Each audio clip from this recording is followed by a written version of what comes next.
Alhamdulillah, alhamdulillahilladzi anzala ala abdihil kitaba wa lam yaj'al lahu iwaja. Wa ashhadu an la ilaha illallah wahdahu la syarika lah. Wa ashhadu anna Muhammadan abduhu wa rasuluh.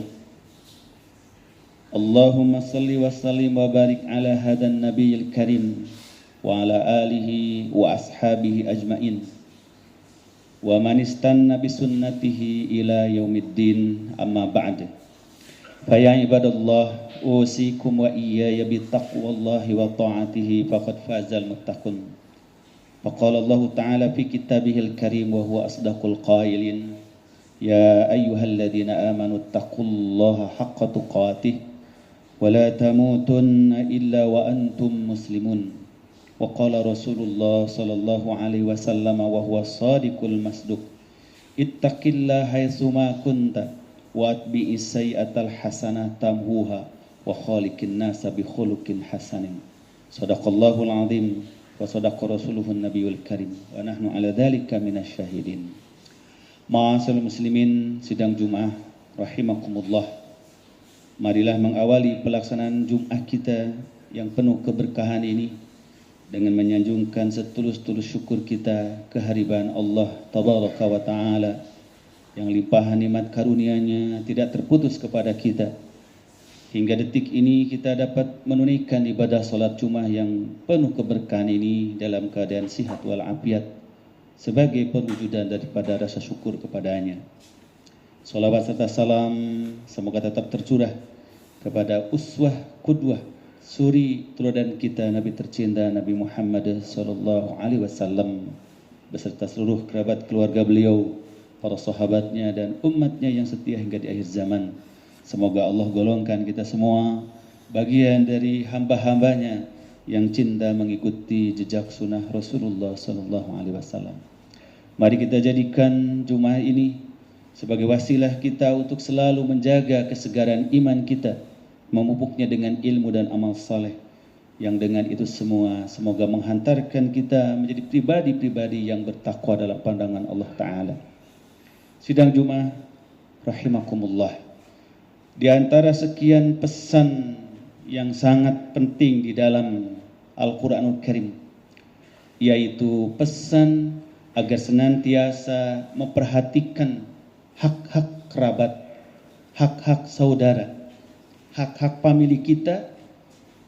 Kemudian kita tidak boleh berbuat dan bertindak melampaui batas dan kemubadiran. Setelah Allah Ta'ala memerintahkan hak kedua orang tua kita selagi mereka hidup walaupun mereka telah wafat, lalu Allah firmankan tentang hak-hak kerabat kita, wa atidal qurba haqqahu wal miskina wa benasabil wala tubadir tabdira innal mubaddirina kanu ikhwana syayatin. Dan hendaklah kamu tunaikan hak-hak kerabat kamu semua, wal miskin, begitu pula hak orang-orang yang miskin, wabnas sabil, dan orang-orang yang telantar. Wala tubadir tabdira, dan jangan sekali-kali berbuat kesia-siaan, bertindak kemubadiran. Innal mubaddirina kanu ikhwana syayatin, karena kemubadiran itu adalah perbuatan syaitan, dan orang-orang yang melakukannya diponis atau dinilai seperti bersahabat, bersaudara dengan syaitan.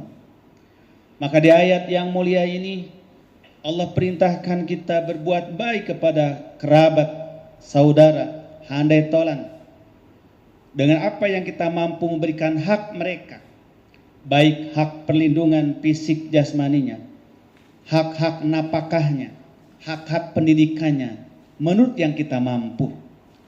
Dan tidak boleh menyia-nyiakan rizki, menyia-nyiakan kesempatan, menyia-nyiakan peluang yang dimiliki, yang dengan menyia-nyiakan peluang itu timbul kemubaziran yang disifati sebagai perbuatan syaitan. Perintah bersikap memberikan manfaat dalam segala hal, baik dalam materi maupun di luar materi. Bahkan di dalam menunaikan kebaikan sekalipun, Al-Quran melarang berlebih-lebihan, melarang melampaui batas. Sampai Al-Quran mengatakan, walladzina idza anfaqu lam yusrifu wa lam yaqturu wa kana baina dzalika qawama. Orang-orang yang dicintai Allah, hamba-hamba Ar-Rahman adalah mereka yang walaupun berinfak, bersedekah, berderma, lam yusrifu, mereka tidak berlebih-lebihan, tidak boros. Walam yakturu, dan tidak juga mereka pelit, kikir. Wa kana baina dzalika qawama, tetapi ia penuh perhitungan, ia mengambil jalan sedang. Infak adalah kebaikan, bersedekahlah kebaikan. Tetapi kalau dengan infak sedekah itu lalu menimbulkan ketidakseimbangan seseorang di dalam nafkahnya, Al-Quran mencelaknya. Sehingga Allah menyifati sifat orang yang infak yang benar, sedekah yang benar adalah lam yusrifu, tidak boros, tidak berlebihan, walam yakturu, tidak juga mengurangkan, tidak juga pelit. Begitu pula di dalam hal gaya hidup dan konsumsi, pakaian, makanan, minuman, tempat tinggal. Al-Quran memerintahkan kita memenuhi semua hajat hidup kita semaksimal mungkin. Tapi itu pun dibatasi dengan tidak boleh berlebih-lebihan dan tidak boleh mubazir. Sehingga Allah Subhanahu wa taala firmankan kepada kita semua, bahkan yang diseru adalah seluruh manusia, bukan hanya orang-orang yang beriman dalam arti pengikut ajaran Islam. Bahkan Al-Quran menyatakan dengan kalimat seluruh manusia, ya bani Adam, wahai putra putri Adam, khudhu zinatakum inda kulli masjidin, pakailah pakaian kalian yang bersih, yang baik setiap kalian hendak ke rumah ibadah kalian, mau ke masjid-masjid kalian, ketika beribadah kepada Tuhan kalian.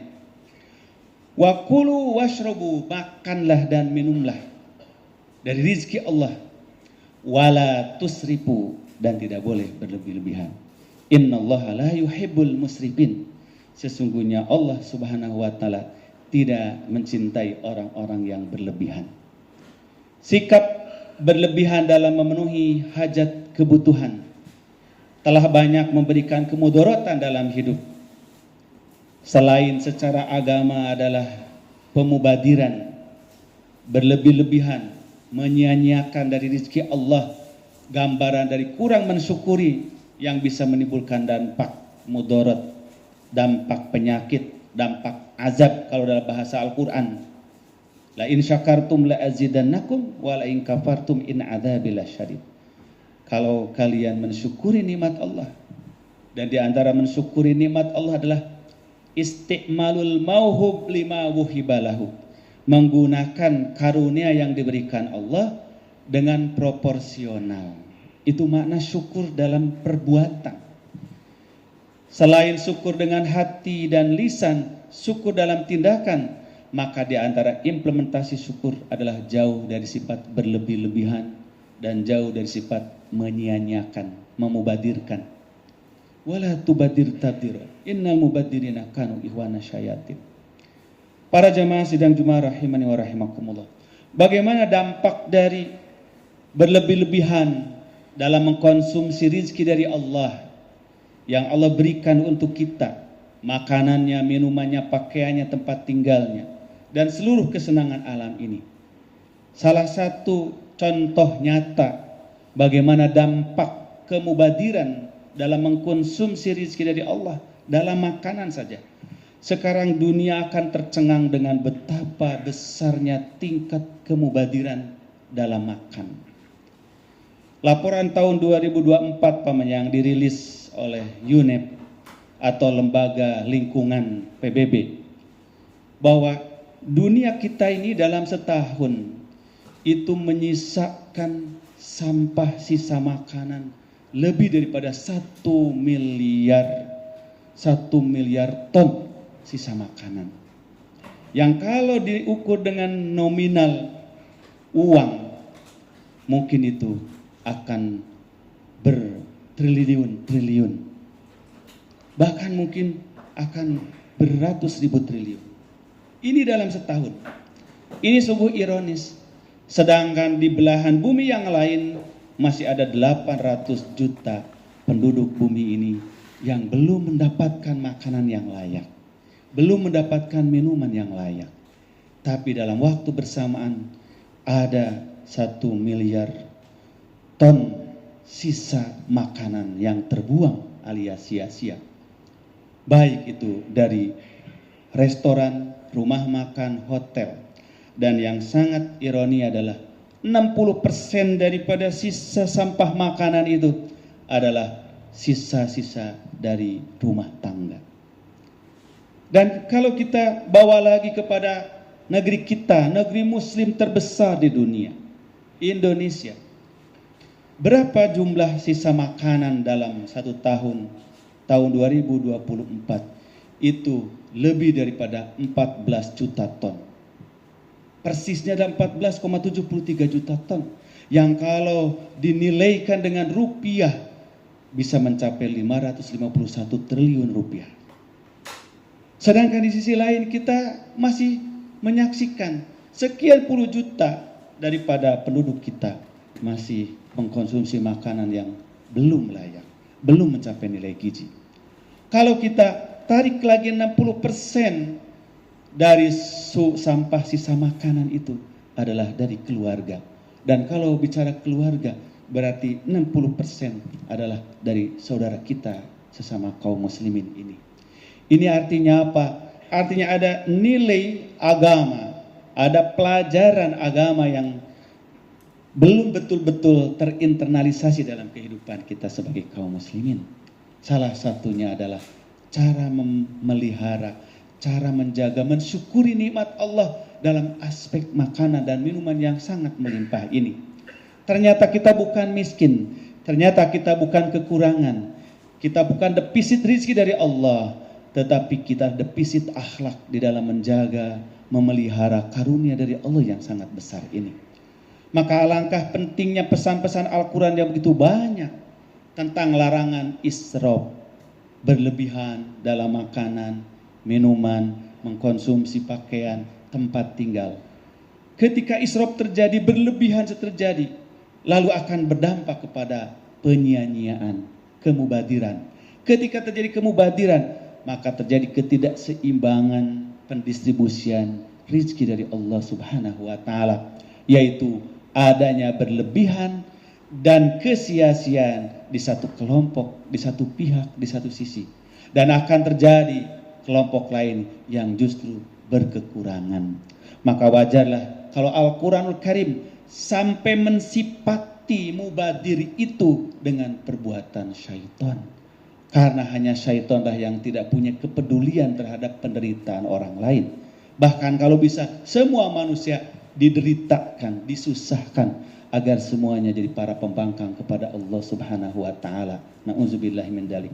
Mudah-mudahan dengan ayat ini kita semua tersadarkan betapa rezeki karunia Allah ini begitu besar dan begitu banyak, khususnya kepada umat dan bangsa kita.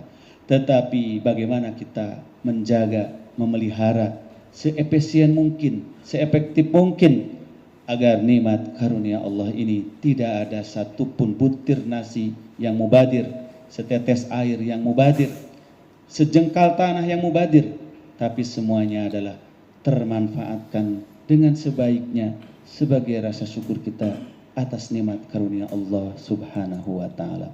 Barakallahu li wa barakallahu lakum wal Qur'anil Karim wa nafa'ani wa iyyakum bima fihi min ayati wa dzikril hakim wa taqabbala minna wa minkum tilawatahu innahu was-samiul alim fastaghfiruh innahu wal ghafurur rahim.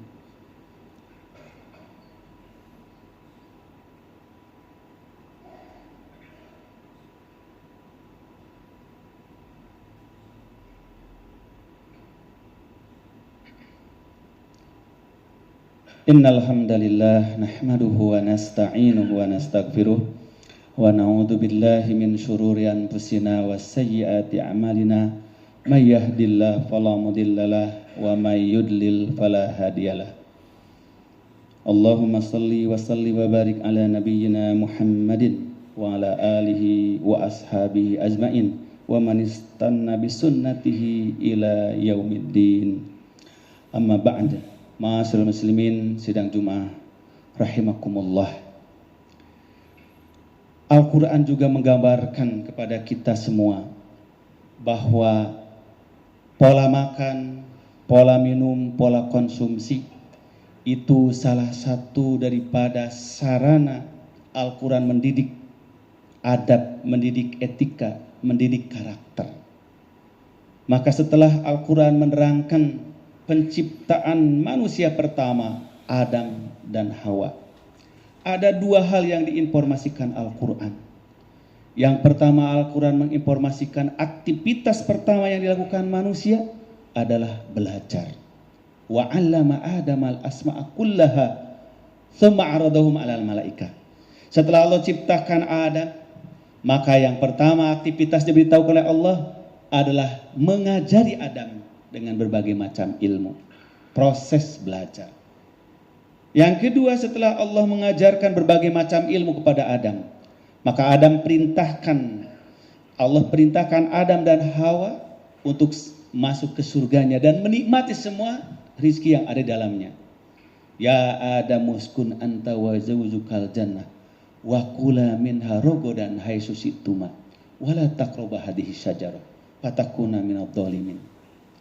Wahai Adam dan istrimu, masuklah kalian ke surga, nikmati semua yang ada di dalamnya, makan minum semua rizki yang Allah sediakan, tapi jangan kau langgar satu larangan, jangan mendekati pohon yang diharamkan itu. Salah satu makna dari ayat ini bahwa aktivitas manusia yang menjadi karakter dasar, sifat dasar adalah rasa penasaran dari akalnya. Itulah manusia selalu bertanya, selalu belajar. Belajar tidak mesti di sekolah. Yang kedua, manusia selalu penasaran untuk mencicipi makanan apa saja, mencicipi minuman apa saja. Maka manusia tidak pernah berhenti berpikir, bertanya, belajar, dan tidak pernah berhenti makan dan minum. Maka Al-Quran memerintahkan agar makan dan minum adalah merupakan sarana pendidikan adab, pendidikan karakter, pendidikan budaya yang benar. Sebab itu, apabila manusia menerapkan karakter yang baik dalam budaya makannya, pola makannya, maka itu akan membangun keseimbangan antara kepenasaran akalnya untuk menuntut ilmu dan kepenasaran perutnya untuk mencari makanan. Sebab itulah Rasulullah SAW mengajarkan didikan akhlak pertama kepada putra-putrinya, kepada umatnya adalah di ruang makan. Maka Rasulullah mengajarkan bagaimana mencintai makanan, tidak boleh membencinya, harus memuji makanan sebagai nikmat dari Allah meskipun kita tidak menyukainya, tidak boleh membuangnya kalau tidak suka, apalagi menghinanya. Rasulullah memerintahkan makanlah yang ada dan utamakan apa yang menjadi kebutuhan tubuh, bukan menjadi keinginan lidah kita. Kemudian diawali dengan basmalah, diakhiri dengan memuji syukur kepada Allah, hamdalah.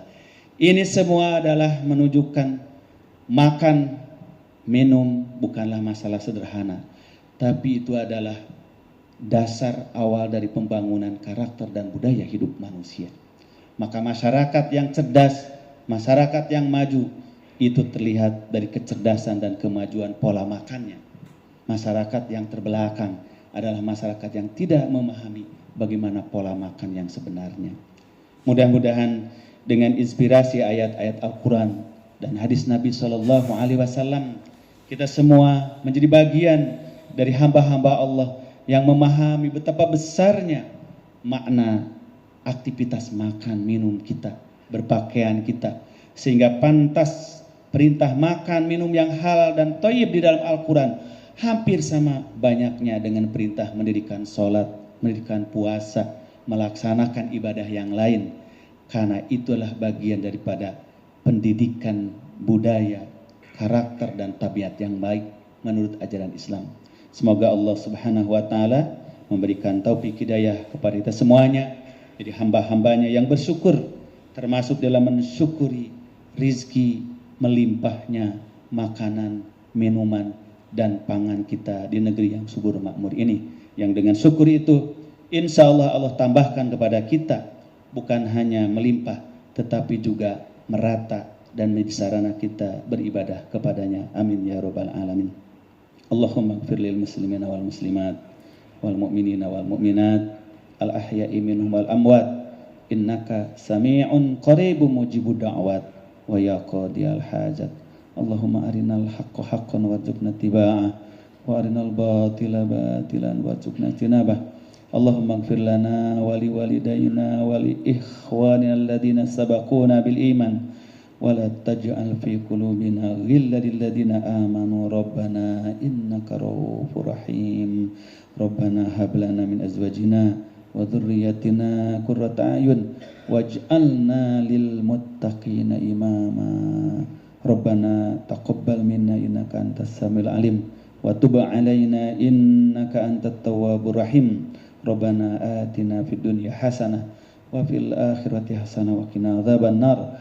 Subhana rabbika rabbil izzati amma yasifun wa salamun al mursalin walhamdulillahi rabbil alamin. Aqimussalah.